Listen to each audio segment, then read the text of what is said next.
Hello friends, आज हम solve करने वाले हैं ये लिटरेचर हिंदी का 2024 का 301 डीजी सेट नंबर। तो फटाफट से इसे चलिए सॉल्व कर लेते हैं। पहले आ जाते हैं खंड का पर। भाषा योग वशिष्ठ के लेखक हैं, तो इसके लेखक है राम प्रसाद निरंजनी। मैंने पहले से ही इसमें लिख करके और निशान लगा करके रख दिया है, तो जिससे ज़्यादा देर नहीं लगेगी। तो भारतेंदु युगीन लेखक नहीं है, तो इसका होगा option C Makhan Lal Chaturvedi.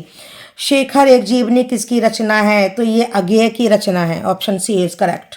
Next है आनंद कादम्बिनी के संपादक हैं, तो इसके बद्री नारायण चौधरी प्रेमगन संपादक हैं। आवारा मसीहा की विधा है, तो ये जीवनी विधा की है आवारा मसीहा। खड़ी बोली का प्रथम महाकाव्य है, तो प्रिय प्रवास खड़ी बोली का प्रथम महाकाव्य है। तो नेक्स्ट है छायावाद की समय सीमा है, तो छायावाद की समय सीमा है 1918 से 1936 ईस्वी तक। हम राही नहीं राहों के अन्वेषी हैं, ये अज्ञेय ने कहा है। नेक्स्ट है मैं नीर भरी दुख की बदली, काव्य पंक्ति के रचनाकार हैं महादेवी वर्मा। चांद का मुंह टेढ़ा, ये काव्य विधा की रचना है। Option 4 is correct. इसके बाद देखिए ये एक गद्यांश दिया हुआ है, अथवा करके दे रखे होंगे दो इसमें। तो पहला तो यही दिया हुआ है, पुरुषार्थ वह है जो पुरुष को प्रयास रखे। तो इसमें देखिए प्रस्तुत गद्यांश पाठ के जो लेखक हैं और जो पाठ है उसका नाम लिखना है। तो पाठ का नाम है भाग्य और पुरुषार्थ, और लेखक हैं इसके जैनेन्द्र कुमार। और क्वेश्चन इसके पढ़ लीजिएगा, इसके आंसर आपको ही देने हैं। बस मैं इसके पाठ के लेखक का नाम और पाठ का नाम ही बता रही हूँ। नेक्स्ट है आपके सामने फिर से एक खंड दिया गया अथवा करके, इसको पढ़ लीजिए। तो जो पहला ये प्रश्न है, प्रस्तुत गद्यांश के पाठ है, लेखक का नाम लिखिए। तो पाठ का नाम है इसका अशोक के फूल, और लेखक है हजारी प्रसाद द्विवेदी। इसके बाद अगला है, इसको देखिए जो क्वेश्चन है ना उनको पॉज करके वीडियो आप पढ़ सकते हैं, ठीक है। ज़्यादा मैं आंसर इनके सबके बताऊंगी डीपली, तो बहुत वीडियो लॉन्ग हो जाएगा। अब इसके बाद देखिए पद्यांश पर आधारित निम्नलिखित प्रश्नों के उत्तर लिखिए। तो ये पद्यांश दे दिया, इसको आप पढ़िए और इसके पूरे प्रश्नों के उत्तर आपको देने हैं। तो ये जो पद्यांश है इसका पाठ और कवि का नाम मैं बता देती हूँ। पाठ का नाम है श्रद्धा सर्ग, और ये श्रद्धा मनु से लिया गया है, और इसके कवि हैं जयशंकर प्रसाद। नेक्स्ट आपके सामने अथवा करके फिर एक ये पद्यांश दिया हुआ है, तो आप चाहे पहला वाला करिए अथवा करके या दूसरा वाला कर लीजिएगा, ठीक है। तो ये जो है ये है आपके नौका विहार पाठ का, और इसके रचयिता हैं सुमित्रानंदन पंत। ये पूछा गया है क्वेश्चन नंबर 1 में इसका। इसके बाद आगे बढ़ते हैं। अब देखिए क्वेश्चन नंबर 5 पर आ जाते हैं। किसी एक लेखक का जीवन परिचय लिखिए और उनकी कृति का उल्लेख कीजिए। तो ये 3 इसमें लेखक के नाम दिए, किसी एक को करना है। अगला खा करके दे रखा है, कवियों के जीवन परिचय करने, तीनों में से किसी एक के। ये भी 5 ही नंबर का है। इसके बाद देखिए क्वेश्चन नंबर ये 6 जो दिया गया है ये, तो इसमें आपको क्या करना है, कहानी तत्वों के आधार पर पंचलाइट अथवा लाटी कहानी की समीक्षा करनी है, ठीक है। और ये इसके बाद है अथवा करके दूसरा, बहादुर कहानी के प्रमुख पात्र का चरित्र चित्रण कीजिए। 7 नंबर का जो क्वेश्चन है खंड काव्य का है, जो भी खंड काव्य आपने याद किया है उसी का आपको आंसर लिखना है। तो देखिए इसमें कई सारे ये दे रखे हैं भाग इसके। तो अगर आपने जैसे सत्य की जीत खंड काव्य को तैयार किया है, तो अथवा करके इसके 2 क्वेश्चन है, दोनों में से किसी एक को ही करना है, ठीक है। देखिए अब ये खंड खा दिया हुआ है, ये संस्कृत वाला पाठ है, तो ये संस्कृत भाषा या महत्वम पाठ से लिया गया है, ठीक है। इसका संदर्भ लिख करके तब अनुवाद लिखना है। अथवा करके क्या है, एक और इसमें दे दिया है ये गद्यांश, तो ये जातक कथा का है ये वाला, ठीक है।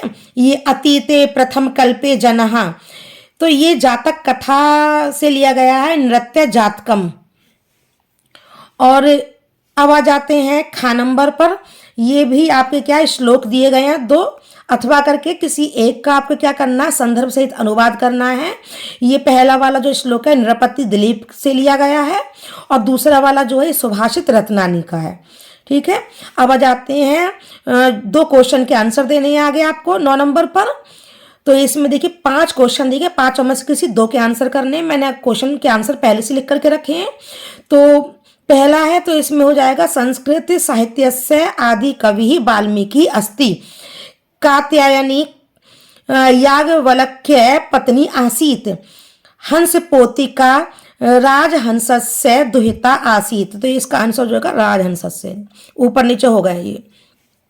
दयानंदस्य गुरुः विरजानंद आसीत। 5 नंबर का पंचशीलम कीदृशः सिद्धांतः, तो उसका हो जाएगा अहिंसा अस्तेय सत्यम। अब इसके बाद आगे बढ़ते हैं। ये श्रृंगार रस शांत रस में से एक को करना है, श्लेष और अतिशयोक्ति में से एक अलंकार को करना है, दोहा और रोला में से किसी एक छंद की परिभाषा उदाहरण सहित लिखनी है। और इसके बाद ये नीचे निबंध दिए गए हैं, तो 5 टॉपिक हैं, जो आपको याद हो वो आप कर लीजिएगा। ये 9 नंबर का है। और इसके बाद फिर 12 नंबर पर आपके ये कुछ ग्रामर दी गई है संस्कृत की। गायकहा में संधि विच्छेद होगा गे प्लस अकहा।